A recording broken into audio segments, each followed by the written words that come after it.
सुबह के 10 बज रहे हैं। आप देख रहे हैं आज सुबह आपके साथ मैं हूं अर्पिता आर्य और इस वक्त मैं मौजूद हूं ग्राउंड जीरो पर, उस जगह पर जहां कल एक धमाका हुआ, एक ऐतिहासिक इमारत कह सकते हैं, क्योंकि अब वो पहले आपको तस्वीरों में जरूर दिखती होगी लेकिन अब वो गायब है, जमीन दोज हो चुकी है। अब चुनौतियां क्या हैं? अब चुनौतियां ये कि मलबा हटाना है। ये आप सामने देख रहे हैं, मलबा हटाने के लिए जेसीबी की मशीनें यहाँ पर तैनात की गई हैं, घेरा बनाया गया है। कल तक हम अंदर जाकर भी आपको हमने यहाँ से रिपोर्टिंग करके दिखाई थी, तस्वीरें दिखाई, लेकिन आज एक बार फिर से बैरिकेड करके यहाँ रोक दिया गया है, मीडिया कर्मियों को भी, स्थानीय लोगों को भी। आपको साथ ही साथ दिखा रहे हैं पुलिस के इंतजाम, यानी पुलिस के जो अधिकारी हैं, जो पुलिस के जवान हैं, वो भी यहाँ पर मॉनिटरिंग कर रहे हैं कि कहीं कोई गलती से वहां ना पहुंचे, क्योंकि आज ये बताया जा रहा है कि कल जो ये इमारत गिरी उसका एक हिस्सा थोड़ा सा रह गया था। अब उसको तोड़कर उसको ट्रक में ले जाने की कोशिश आगे होने वाली है। अब आपको जल्दी से कुछ तस्वीरें दिखाएं, क्योंकि कल जब हम रात में यहाँ पर मौजूद थे तो हमने देखा कि बहुत सारे लोग हैं जिनको आने के लिए यहाँ पर रोका गया है। लोग खुद 3 से 4 दिन का वक्त ले रहे हैं यहाँ पहुंचने के लिए। आइए जल्दी से वो तस्वीरें भी आप तक पहुंचाते हैं प्रदीप, क्योंकि ये देखिए, ये हाउसिंग सोसाइटी जहां पर लोग रहते हैं। कल बहुत सारे लोग यहाँ पर शाम में पहुंचे जिन्होंने यहाँ आकर सिर्फ चेक किया कि उनके घर कहीं टूटे तो नहीं है, उनके घर को किसी तरीके का कोई नुकसान तो नहीं पहुंचा है। लेकिन रहने के लिहाज से जब सवाल पूछा गया कि क्या वो शिफ्ट होने के लिए आ रहे हैं, तो उनका कहना था कि 2 से 3 दिन के वक्त लगेगा। वो अभी खुद नहीं आना चाहते हैं क्योंकि यहाँ पर काफी धूल है और यहाँ रहना थोड़ा मुश्किल है। तो ये सोसाइटी की तस्वीर हम आपको दिखा रहे हैं गेट पर। यहाँ जरा कोशिश करते हैं, अगर गार्ड से ये पूछ पाए, एक सेकेंड, कि कितने बजे से लोग जो हैं यहाँ पर आ पाए थे। भैया कितने लोग आ गए? 60% आ गए। 60% लोग आ गए जी। कल कितने बजे से शुरू हुई एंट्री? 9 बजे से। 9 बजे से शुरू हो गई थी एंट्री। 60% लोग आ चुके जी। किसी को रोका होगा? नहीं मैम। डैमेज का कुछ आइडिया कितना? नहीं, अभी ये तो कुछ पता नहीं। कंप्लेन कर रहे हैं क्या लोग? अभी तो नहीं कोई। अभी कोई कंप्लेन नहीं कर रहा है। कुछ पता है वैक्यूम क्लीनर कब आएगा? सर वैक्यूम क्लीनर की जरूरत है? तो ये महीन डस्ट है, खाली पानी से नाली को जाम कर देगी। तो सर दिक्कत हो रही है कुछ? आप यहीं रहते हैं? हाँ यहीं रहते हैं। दिक्कत क्या आप आए फ्लैट में? कब आए सर? अभी आया आधा घंटे पहले। क्या देखा आपने फ्लैट में आने के साथ? फ्लैट में अंदर तो कुछ नहीं है, कुछ मतलब टूटा नहीं है, ना कांच है ना कुछ? डैमेज है, ना कोई डस्ट है। बालकोनी में डस्ट है अबाउट 2 mm। तो उसको सफाई करने में बड़ी परेशानी हो रही है। यहाँ पर वो मदद आप जो सोच रहे थे वो हो रही है? और यहाँ सांस लेना हो रही है, मदद हो रही है। आप ये देख लो ना, पानी के टैंकर आ गए, वो पानी मार रहे हैं, लेकिन पता नहीं, अब मेरे को ऐसा लगता है कि खाली पानी से काम होगा क्या? क्या खाली पानी से काम नहीं? मेरे को नहीं लगता। उसके कण केवल बैठ जाएंगे, उनको हटाने की जरूरत है। हाँ, जो ये आप समझो बात को कि मिट्टी है, ये बल्क में जाएगी नाली में, नाली जाम होने का डर है। हम अपने घर में भी जो है पहले उसको झाड़ू से साफ किया है, उसके बाद पानी से बचा खुचा पन्नियों में इकट्ठा किया है, इतनी महीन डस्ट है, पन्नियों में इकट्ठा किया ताकि वो प्रॉपर्ली डिस्पोज हो जाए। अच्छा, आप लोगों को ये डर नहीं है? क्योंकि कल भी मैं यहाँ थी, धूल बहुत है, आज भी कुछ स्थिति वैसी ही है, सांस लेना थोड़ी दिक्कत है। खास बात नहीं है, मुझे नहीं लगता कोई खास बात है। धूल है, मास्क लगा लो, अब क्या करोगे? ये तो आज नहीं तो कल ये होना ही था। ऐसी कोई दिक्कत आप महसूस नहीं? कोई खास बात नहीं है, मामूली सी आप एयर में बारूद की बहुत हल्की, बहुत ही जिसको कहते हैं मिनिमल स्मेल है। This smell can only be taken by a very माने kind of person who can smell very strongly. Normal आदमी इसको पता ही नहीं चलेगा। इसलिए आपने मास्क लगा के रखा? इसीलिए मैंने मास्क लगाया। और आप शिफ्ट हो गए यहाँ पर आके? हाँ, अभी सुबह 9 बजे करीब आ गए हम लोग। व्हाट्सएप ग्रुप में भी आप लोग को जानकारी मिल रही थी, क्योंकि कल तो कुछ आप लोगों को भी कंफ्यूजन थी क्या? 6:30 बजे कहा गया कि आप लोग आ सकते हैं, 9 बज गए थे लोगों को एंट्री मिलते। देखिए ऐसा है ना, व्हाट्सएप ग्रुप की आप जो बात कर रहे हो ना, उसमें उन लोगों को ज्यादा फॉलो करना पड़ रहा था, those who were living in adjoining nearby vicinity में जो सोसाइटी है, और उनकी हेल्प ले रहे थे कि करीब 150 आदमियों को वहाँ रखा था, 2-3 सोसाइटियों में रखा गया था। उनको क्या है ना कि वहाँ पर उनकी लिमिटेशन थी कि आपको 7 बजे 8 बजे खाली कर देना है, रात का खाना नहीं मिलेगा, रात को सोने नहीं मिलेगा। They were worried. मैं अपनी क्लोज रिलेटिव, मेरी सिस्टर रहती है, तो उसके यहाँ था, मेरे को कोई चिंता नहीं, मैं कभी भी आऊँ 1 दिन और नहीं आऊँ, 4 दिन और नहीं आऊँ। बिल्कुल। तो देखिए यहाँ पर आपको जल्दी से एक बार तस्वीर भी दिखा दें। सोसाइटी में क्लीनिंग का काम यहाँ पर चल रहा है। आप देख रहे हैं यहाँ पर जो पूरी धुलाई, एक तरीके से कह सकते हैं धुलाई चल रही है। पार्टिकल्स हटाने के लिए यहाँ सोसाइटी वाले जरूर कह रहे हैं कि जो धूल है उनको पहले एटलीस्ट हटा लीजिए, उसके बाद पानी का छिड़काव कीजिए, ये यहाँ पर कह रहे हैं। कैमरा फोकस करो, आप देखो ये पानी मारने से ये जा नहीं रही है। आप नेकेड आई से ही देख सकते हो, कैमरे को थोड़ा फोकस करोगे तो वो। ठीक है, तो यहाँ पर ये जो लोग हैं ये अपनी समस्याओं को लेकर देखिए गार्ड से कंप्लेन कर रहे हैं और कह रहे हैं उन समस्याओं को दूर किया जाए। 2 सहयोगी भी हमारे साथ मौजूद हैं। आशुतोष हमारे सहयोगी मौजूद है, सुशांत भी हमारे साथ मौजूद हैं। आशुतोष ने बहुत मुश्किल से कोशिश की कि वो सोसाइटी के अंदर जा पाए और वहां जाकर आपको रिपोर्ट दिखा पाए। सीधे पहले आशुतोष का रुख करते हुए, आशुतोष आप जहां पहुंचे, क्योंकि आप उन शख्स के साथ पहुंचे जो अभी यहाँ शिफ्ट होने के लिए पहुंचे हैं, क्या देखा वहां पर? क्या कोई घर को नुकसान या डैमेज हुआ है?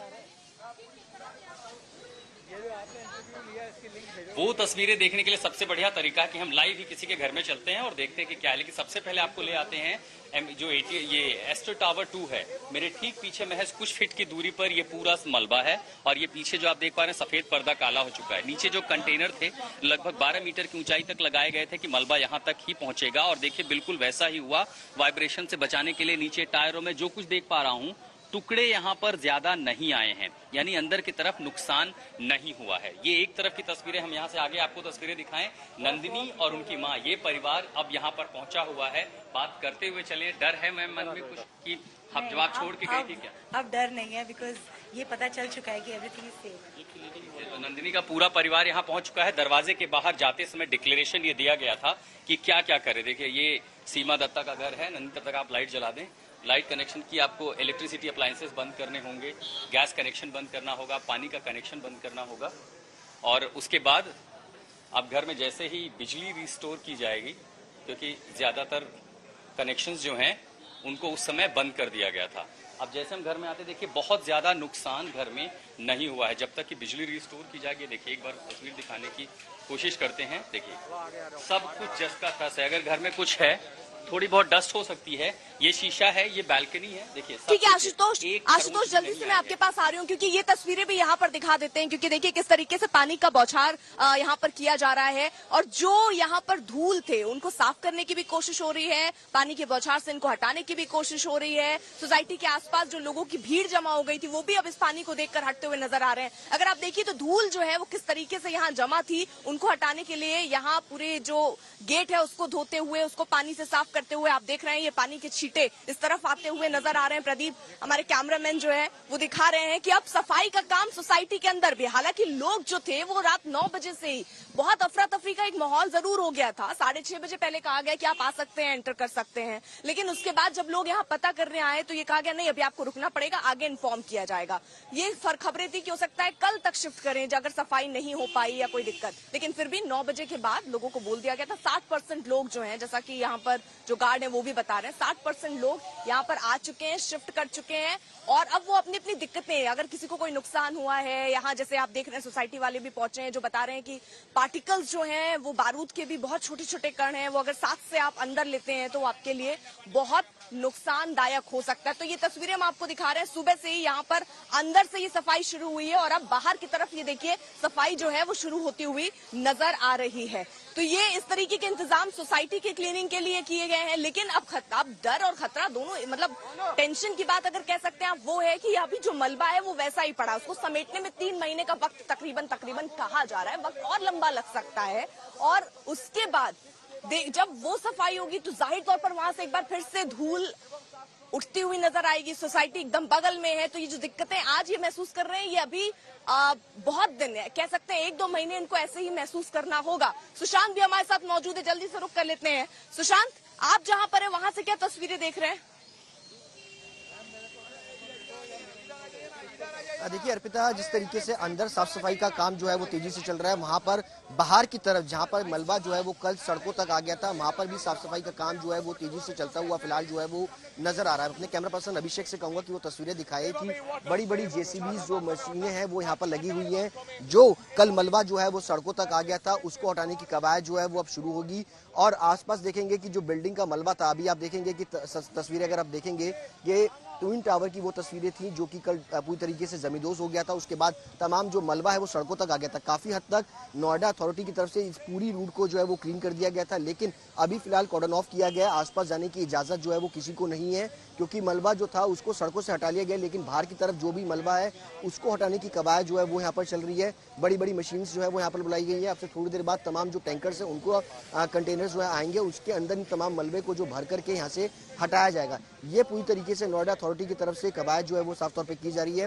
लेकिन आप तस्वीरें देखेंगे कि यहाँ पर पूरी तरह से दोनों तरफ एरिया को कॉर्डन ऑफ जो है वो उत्तर प्रदेश पुलिस की तरफ से किया गया है, नोएडा पुलिस की तरफ से, ताकि लोग जो है अभी उस तरफ ना जाए, क्योंकि खतरा जो है वो बढ़ सकता है। देखिए, एक तस्वीर तो आप ये देख रहे थे मेरे पीछे, जहाँ पर सोसाइटी पर पानी की बौछार करके यहाँ क्लीनिंग का काम किया जा रहा है। यहाँ जो धूल और डस्ट आप देख रहे हैं वो हटाने की कोशिश हो रही है। प्रदीप, जरा इस तरफ भी दिखाई। देखिए, ये एक टैंकर आकर यहाँ पर खड़ा है, इसकी कोशिश भी है, क्योंकि अब आसपास ये जो आप पेड़ वेड़ देख रहे हैं यहाँ पर भी पानी के बौछार किए जा रहे हैं, क्योंकि इनमें भी धूल के जो कण हैं वो बैठ गए। हवा चलेगी तो जाहिर तौर पर ये धूल के कण भी उड़ के आएंगे। इसके अलावा आपको वहां दिखाएं अगर प्रदीप, वहां भी देखिए एक टैंकर है, वो पेड़ में पानी डाला जा रहा है,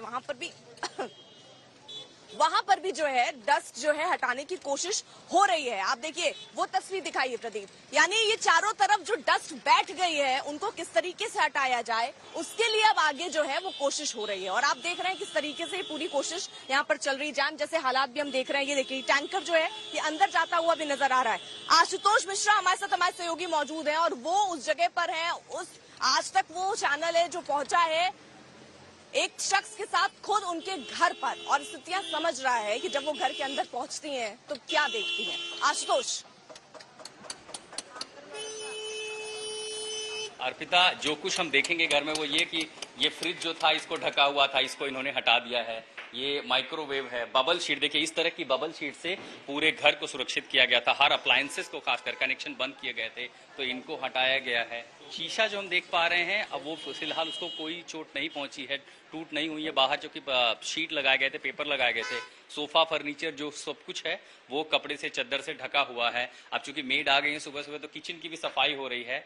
हाँ, डस्ट अंदर जरूर आई है। इन तमाम प्रिकॉशंस के बाद ये देखिए इससे पता चलता है मार्क जो अंदर लगभग 1 मिलीमीटर, आप समझिए कि इतना मोटा है। डस्ट पार्टिकल जरूर हैं। अब एक एक करके घर का सामान जो है वो सही जगह रखने की कोशिश की जा रही है। तो क्या कुछ देखा आपने घर में आई हैं? Everything is fine, just that there's a lot of dust right now.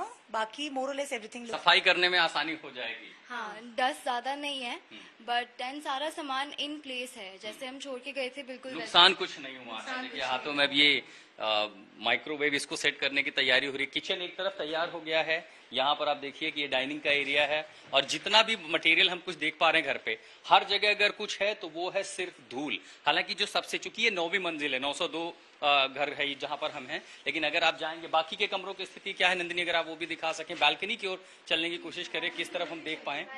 आइए हम बालकनी देखने की कोशिश करते हैं, क्योंकि वहीं से हमें वो तस्वीर दिखाई पड़ेगी जो उस मलबे की और जो इमारत है। अब सीधे हम आ रहे हैं कुछ ही सेकंड में बालकनी और इससे आपको अंदाजा लग गया होगा कि यहाँ क्या तस्वीर है। यहाँ कुछ भी देख पाना मुश्किल है, सिर्फ धूल से भरा हुआ है।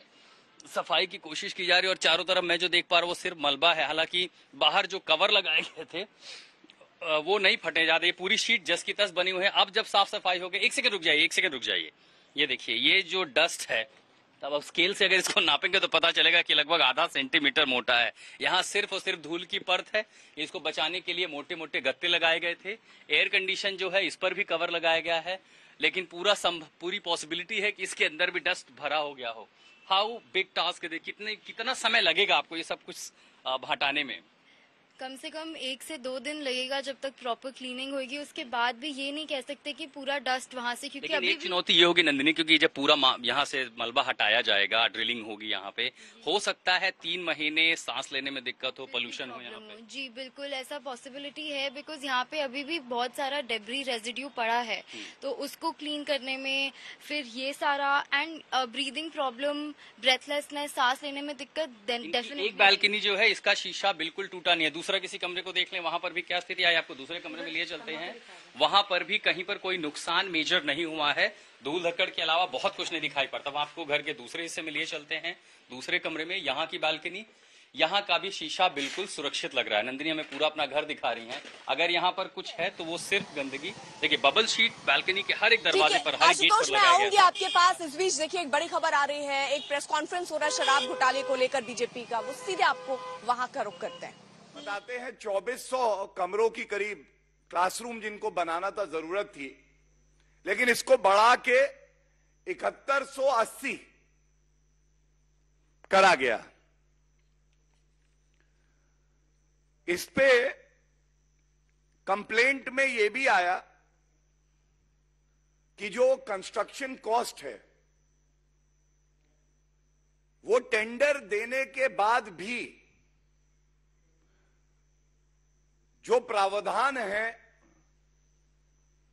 सीपीडब्ल्यूडी मैनुअल में, उसकी अनदेखी करके लागत को बढ़ाते हुए,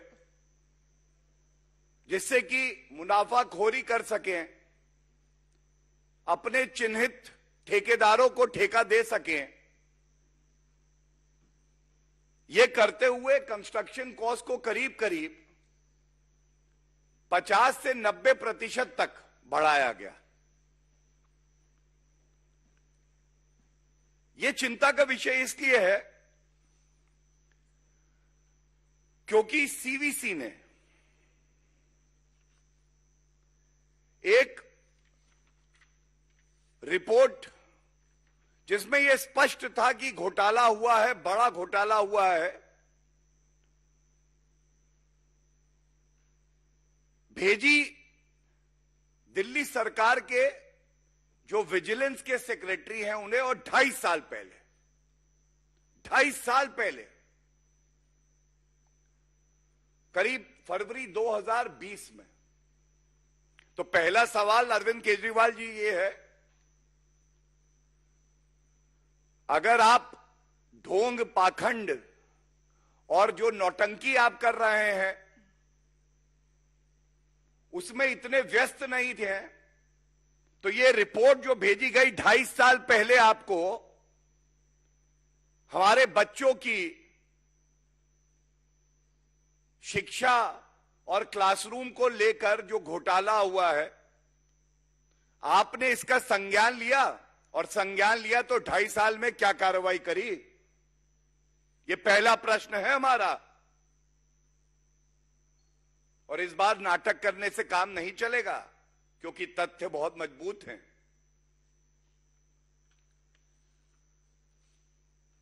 सीवीसी की जो विवेचना करी उसने और जो तथ्य सामने आए, मैं आपके समक्ष रख के कुछ और सवाल पूछूंगा। सबसे पहले जो टेंडर की वैल्यू थी उसको बढ़ाते हुए जहां 90% तक कई जगह बढ़ा दिया गया, और यह धांधलेबाजी की ऐसी गई कि स्पेसिफिकेशंस में जनरल बातें लिखते हुए कहा गया कि इस वजह से हम कॉस्ट बढ़ा रहे हैं। अनुमान है, क्योंकि अरविंद केजरीवाल जी जब बताओ कि यह घोटाला हुआ है तो कहते हैं कि आप पहले ही विवेचना के ये बताइए घोटाला कितना बड़ा है। 100-200 करोड़ रुपए तो अगर मैं निगल जाऊं तो मैं इसको घोटाला मानता ही नहीं हूं। वो विवेचना का इंतजार नहीं करते हैं। लेकिन इस रिपोर्ट के तहत 326 करोड़ रुपए कॉस्ट एस्केलेशन हुआ। 326 करोड़ रुपए। ये जो टेंडर का अमाउंट है उससे करीब 53% ज्यादा था। अब आप सब जानते हैं कि टेंडर जब आता है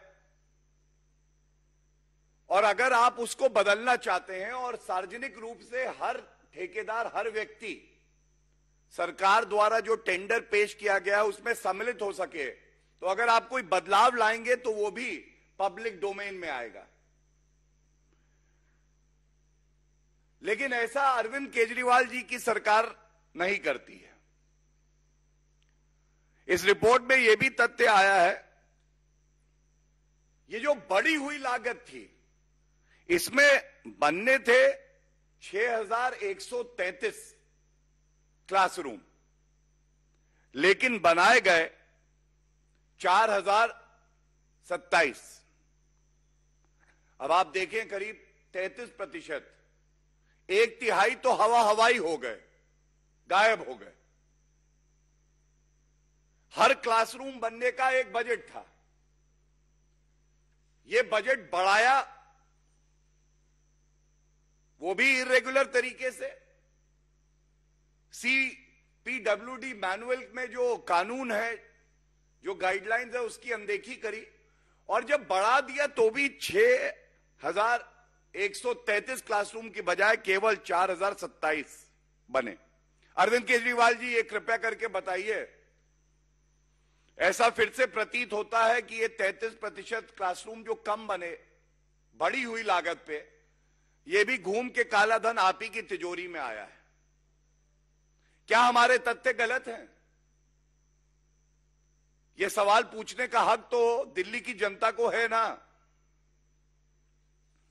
इसमें फिर अगली बात जो आती है, देखिए, घोटाला करने में अगर कोई एक्सपर्ट हो गया है, जो सुबह शाम रात दिन सोच रहा है कि कैसे घोटाला करके धन अर्जित करूं, तो वो अरविंद केजरीवाल और मनीष सिसोदिया है, क्योंकि ये जो विभाग है, मंत्रालय है, ये उन्हीं के पास है। जरूरत थी अतिरिक्त शौचालय जो है स्कूल में 160 की, बनाते कितने हैं? रिपोर्ट के हिसाब से कहते हैं 1214 की जरूरत है। कहां 160, कहां 1214। और सबसे दुखद मैं समझता हूं, इतनी पीड़ा है इस बात को जानकर, ये जो क्लासरूम गिन रहे हैं, इसमें टॉयलेट जो बनाए बच्चों के, उसको क्लासरूम में गिन लिया है। खबरदार अरविंद केजरीवाल जी, इस देश के बच्चे, दिल्ली के बच्चे, उनके भविष्य से आप खिलवाड़ मत करिए। और टॉयलेट में बैठकर हमारे बच्चे विद्या अर्जित नहीं करेंगे। उनके लिए क्लासरूम होने चाहिए, सहूलियत होनी चाहिए। टैक्स पेयर का रुपया है, ये टैक्स पेयर आज आपसे पूछता है, क्या ये सत्य है या नहीं है कि आपने टॉयलेट्स को क्लासरूम में गिनती करवा दी क्योंकि आपको घोटाला करना था। जितने अतिरिक्त क्लासरूम का नंबर बढ़ेगा, उतना रुपया अंदर आएगा। ये अरविंद केजरीवाल का मूल सिद्धांत। इस वक्त मैं उस जगह पर मौजूद हूँ, उस सोसाइटी पर जिसके बगल में ही आपने देखा इमारत गिरी है। अब यहाँ पर मीडिया को थोड़ा अलाउ किया गया है, सो दैट हम थोड़ा अंदर जाकर आपको तस्वीरें दिखा पाए। देखिए, यहाँ पर क्लीनिंग जो है वो यहाँ पर कर दिया गया है। आपको आइए ग्राउंड पर, उस जगह पर अब आपको यहाँ से जरा एक्सक्लूसिव तस्वीर दिखा देते हैं उस जगह की जहाँ पर कल ट्विन टावर को गिराया गया था। और ये मलबा आप हमारे सामने इस वक्त देख पा रहे हैं सामने। अब आज का प्रोसेस क्या रहने वाला है? आज का प्रोसेस ये है कि इसको आज जो आप मलबे का ये पूरा इमारत जो आप टूटी हुई देख रहे हैं हल्की, इस मलबे के टुकड़ों को आज यहाँ से समेट कर ले जाने की तैयारी होने वाली है। आइए आपको जल्दी से एक्सक्लूसिव ये तस्वीरें सिर्फ आज तक पर दिखाते हैं, जहां पर आप देख रहे हैं पूरा मलबे का ढेर आपको यहाँ पर नजर आ रहा होगा। आइए प्रदीप से कहूंगी, प्रदीप थोड़ा जल्दी कीजिए। आइए ये तस्वीरें दिखाते हैं आपको, जहां पर अंदर कोशिश करते हैं। आइए, तो ये एरिया, यहाँ पर गगनचुंबी इमारत ट्विन टावर, यहाँ पर कह सकते हैं कुछ घंटे ही अभी बीते हैं जब यहाँ पर ये इमारत खड़ी थी, लेकिन अब ये जमीन दोज हो चुकी है। आपको ये तस्वीरें दिखा देते हैं, आज तक पे एक्सक्लूसिव आप ये तस्वीर देख रहे हैं। देखिए यहाँ पर किस तरीके से, प्रदीप जरा दिखाइए, किस तरीके से यहाँ पर चारों तरफ अगर आप देखें तो वहां गड्ढे किए गए थे, क्योंकि जो इमारत गिरेगी उसको वाटरफॉल टेक्निक से गिराया गया है। अब हम आपको यहाँ अंदर से एक्सक्लूसिव तस्वीर सिर्फ और सिर्फ आप आज तक पर देख रहे हैं। जैसा पहले कहा जा रहा था कि ये जो मलबा होगा तकरीबन ऐसा कि 3 मंजिला इमारत, लेकिन अभी आप देखिए तकरीबन 3 से 4 मंजिला इमारत की बराबर तो ये सिर्फ मलबा है। और इस मलबे को देखकर आप अंदाजा लगा सकते हैं कि बहुत समय लगने वाला है। कोच्चि में कुछ इससे छोटी इमारत जो गिरी थी उसको हटाने में तकरीबन 6 महीने का वक्त लगा था, और ऐसे में अब आप जो ये तस्वीर देख रहे हैं इस मलबे को हटाने में आप देखिए और ज्यादा वक्त जो है वो लग सकता है। प्रदीप जरा उस तरफ दिखाइए, ये चारों तरफ जो आप वो देख रहे हैं वो गड्ढे किए गए थे ताकि जो मलबा है वहां भर जाए। ये भी आप जरा देखिए, आइए थोड़ा आगे से भी आपको तस्वीर दिखाने की कोशिश करते हैं। प्रदीप से कहूंगी, प्रदीप देखिए सोसाइटी और जो ये टावर था उसके बीच कितना कम स्पेस था, ये हम आपको जरा दिखा रहे हैं। आइए ये देखिए, यहाँ पर ये ऐसे कर्टन लगा दिए गए थे। ये आप जो इंतजाम, जो आप जब इमारत अगर आपको याद होगी तो आपको सफेद और काले कलर के देखिए इस तरीके के ये पन्नी लगाई गई थी, जिसकी वजह से अभी इसको अगर आप देखें तो ये नॉर्मल जो आप देखते हैं उससे बहुत अलग है। ये मटेरियल जो कपड़े का यहाँ पर आप देख रहे हैं, ये मोटे मोटे कपड़े के यहाँ पर ये लगाए गए थे ताकि जो इसका मलबा निकले, जब विस्फोट हो तो बहुत दूर तक मलबा नहीं जाए, सब कुछ अंदर ही रहे। और इसी कोशिश के साथ यहाँ पर उस वक्त तैयारी की गई थी, और तैयारी के बाद इसको बहुत ही जैसा सोचा गया था वैसा ही एग्जीक्यूट किया गया है। सिर्फ और सिर्फ आपको एक बार फिर से बता दें, आज तक पर वो तस्वीर आप देख रहे हैं, एकदम स्पॉट पर हम पहुंचे हैं, उस जगह पर जहां पर ये ब्लास्ट हुआ, जहां पर गगनचुंबी इमारत जो है वो खड़ी थी। लेकिन अब आप देख रहे हैं ये जमीन दोज हो चुका है। कितना स्पेस यहाँ पर, यहाँ देखिए मलबा अगर हम आपको दिखाएं तो देखिए थोड़े बहुत क्रैक्स जो हैं वो आसपास इन जगहों पर जरूर आए हैं, लेकिन अगर उनको छोड़ दे तो कोई डैमेज आप देखिए अगल बगल की दीवारों पर होता हुआ नजर नहीं आ रहा है, ना इस पर कोई असर हुआ। हालांकि ये जो चादर लगे हैं वो थोड़े जरूर प्रेशर से हो सकता है फट गए हो थोड़े बहुत, लेकिन बहुत नुकसान आप देख रहे हैं यहाँ नहीं हुआ है। जितने दूर के एरिया में ब्लास्ट हुआ, जितने को टारगेट किया गया, उसी हिसाब से ये बिल्डिंग ढाई गई है, जिसको लेकर लोग तारीफ भी कर रहे हैं। लेकिन अब सवाल ये है, आप देखेंगे तो सिर्फ और सिर्फ मलबा जो आपको दिख रहा है, धूल का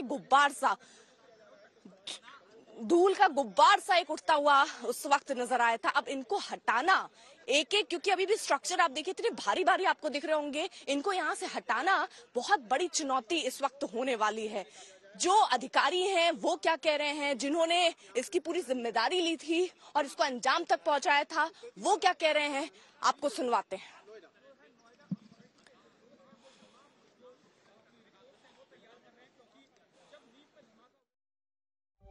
एडफिस इंजीनियरिंग के ऑनर जिगर छेड़ा मेरे साथ मौजूद हैं बातचीत करने के लिए, और वो साफ तौर पर ये बताएंगे कि सबसे पहले किस टावर में ब्लास्ट हुआ और उसके बाद दूसरा किस में हुआ और किस तरह से धड़धड़ा करके ये पूरा स्ट्रक्चर गिरा। लेकिन आप लोगों को यकीन था कि इतना आसान होगा सब कुछ और इतना अच्छे से होगा बिना किसी डैमेज के? जो हिसाब से हमने प्रिपरेशन किए थे उतना हमको वेरी क्लियर था कि जो हमने सोचा था वैसे ही गिरेगा और वैसे ही गिरा है। बट हाँ, वो दिखता आसान है, लेकिन इसके पीछे हमारी रात दिन की, हमारे इंजीनियर्स की और बहुत सारे टीम की मेहनत है। सबसे ज्यादा बिग चैलेंज आपके लिए क्या था इस बिल्डिंग को तोड़ने के लिए? सो टेक्निकली अगर मैं आपको बताऊं, सो ये बिल्डिंग में हमको 9500 होल करने थे।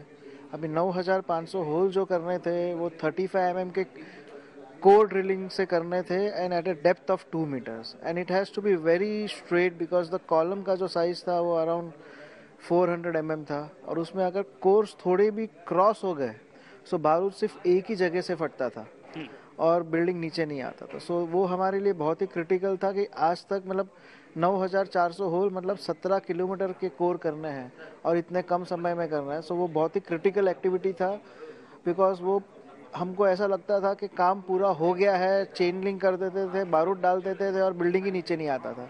बट हम लोग ने उस पर बहुत ध्यान रखा और बहुत ही एकदम एक्यूरेटली जो उससे किया है, उस हिसाब से वो एक बहुत चैलेंजिंग एक्टिविटी थी जो हमने एकदम बहुत अच्छे से किया है। अच्छा, अपने देश में ये सब कुछ पहली बार हो रहा है, और तो आप लोगों को ये विश्वास, ये कॉन्फिडेंस कहाँ से आया कि हम लोग कर पाएंगे? और आप लोगों ने टेक्निकल और दूसरी तमाम बिड में हिस्सा लिया और उसके बाद से ही एडफिस इंजीनियरिंग को ये काम सौंपा गया। सो नाउ हम लोग ये काम लास्ट 18 साल से कर रहे हैं, सिर्फ डेमोलिशन ही करते हैं, उसके अलावा कुछ आता भी नहीं है। सो टेक्निकली हमने ऑलरेडी मराडू में ये जॉब किया है इम्प्लोजन से, और ऑलरेडी हम लोग ने और 2 इम्प्लोजन किए हैं रांची में और इंदौर में भी, बट जो 2 रांची और इंदौर में किए वो इंडस्ट्रियल प्रोजेक्ट्स थे, और नोएडा और मराडू में जो थे वो रेसिडेंशियल प्रोजेक्ट्स थे. So now we have done so much of projects all across India कि टेक्निकली हमको इतना पता है कि कोई भी चीज़ किधर भी डेमोलिश करनी है, so we can do it. तो आपने साफ तौर पर ये विश्वास देखा और इसी विश्वास की वजह से ही यह दोनों ट्विन टावर ध्वस्त किए गए. कैमरामैन शगुन के साथ राम किंकर सिंह, नोएडा, आज तक. तो अब आपको एक बड़ी खबर बता दें जो कि दुमका से आ रही है, जहां पर 17 साल की एक लड़की पर आग सिर्फ इसलिए डाल दिया जाता है क्योंकि उसने एक तरफा प्यार कर रहे शख्स से फोन पर बात करने से इनकार की, उससे मिलने से इनकार किया, जिसके बाद वो युवक पहले उसको धमकी देता है, कहीं से उसके मोबाइल फोन की जानकारी हासिल करता है, उसको लगातार फोन करके एक दबाव बनाता है, फिर फोन पर ये धमकी देता है कि अगर तुमने बात नहीं की तो मैं तुम्हें मार डालूंगा. वो लड़की उसको सीरियस नहीं लेती, लेकिन उसके बाद आग लगा दी जाती है उस लड़की को. 5 दिन जिंदगी और मौत के बीच वो जूझती रही और उसके बाद आखिरकार उसने दम तोड़ दिया. अब इस पर पूरा विवाद भी बढ़ता जा रहा है क्योंकि ये पूरा मामला 2 समुदायों से जुड़ा हुआ है, इसलिए अब लोग फांसी की मांग कर रहे हैं और इसको लव जिहाद से भी जोड़ते हुए नजर आ रहे हैं और कह रहे हैं कि लव जिहाद की वजह से एक लड़की ने अपनी जान गंवा दी है. हालांकि अब पुलिस जो है उस शख्स को गिरफ्तार कर चुकी है. अब फांसी की मांग करते हुए अलग अलग जगहों पर लोग विरोध प्रदर्शन भी कर रहे हैं, विरोध जता रहे हैं और ये कह रहे हैं कि उस लड़की को इंसाफ मिलना चाहिए. 12वीं क्लास में उस लड़की पढ़ती थी, ये लड़का बार बार उसको परेशान करता था, लेकिन उसने भी या उसके परिवार वालों ने ये शायद ही सोचा हो कि वो इस तरीके की घटना को अंजाम दे देगा, इस तरीके की मानसिकता उसकी रही होगी. हालांकि धमकाया लगातार जा रहा था, लेकिन बावजूद इसके उसको आग के हवाले कर दिया और उस लड़की ने जब एक्सेप्ट उसके प्यार को नहीं किया. सत्यजीत हमारे साथ, हमारे सहयोगी इस वक्त जुड़ चुके हैं. सत्यजीत, विरोध प्रदर्शन हम देख रहे हैं, सड़कों पर नाराजगी के तौर पर दिख रही है, लोग सीधे सिर्फ मांग कर रहे हैं कि कुछ और नहीं, बस फांसी चाहिए.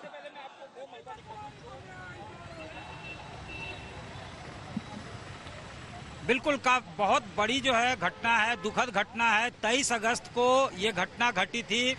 अचानक से जो सिरफिरा आशिक था शाहरुख, वो अंकिता के घर आता है वी आवर्स में, यानी सुबह 4 बजे के आसपास. उसको खिड़की जो है अंकिता के खिड़की को एक्सेस करता है. वहां से ही बाहर से ही वो पेट्रोल डालता है और बाहर से ही माचिस की तिल्ली डालता है और इससे बर्न इंजरी होता है अंकिता को. अंकिता जो है कोशिश करती है खुद को बचाने की, एक बाल्टी पानी जो है वो उड़ेलती भी है, लेकिन तब तक 45% बर्न इंजरी जो है उसको होता है. पहले जो है दुमका के मेडिकल कॉलेज फूलो झानो में उसे भर्ती कराया जाता है, फिर बेटर मेडिकल एड के लिए यहाँ रांची के रिम्स लाया जाता है, लेकिन बर्न इंजरी इतना ज्यादा थी कि वो सस्टेन नहीं कर पाती है. उसकी मृत्यु जो है रविवार जो है हो जाती है रविवार को. उसके बाद से लगातार जो है अलग अलग संगठन विरोध प्रदर्शन कर रहे हैं, सड़कों पे हैं कि ये सब अब जो है न्याय चाहिए अंकिता के लिए और फांसी से कम कुछ भी नहीं चाहिए. फास्ट ट्रैक कोर्ट का गठन कर स्पीडी ट्रायल की जाए इस मामले की और अंकिता को न्याय दिलवाया जाए, फांसी दिलवाया जाए. बीजेपी ने मांग की है कि एक सरकारी नौकरी भी मिले, साथ ही साथ जो है मुआवजा दिया जाए, आर्थिक सहायता दिया जाए जो विक्टिम फैमिली है उसको. सत्यजीत, आप नजर बनाए रखिए. तो कुल मिलाकर विरोध प्रदर्शन बढ़ता हुआ जा रहा है और अब जो लोग हैं वो कह रहे हैं कि लव जिहाद की वजह से इस लड़की की जान गई है और इसलिए इसको सिर्फ और सिर्फ फांसी दी जानी चाहिए. आज तक HD, सबसे तेज, सबसे ज्यादा.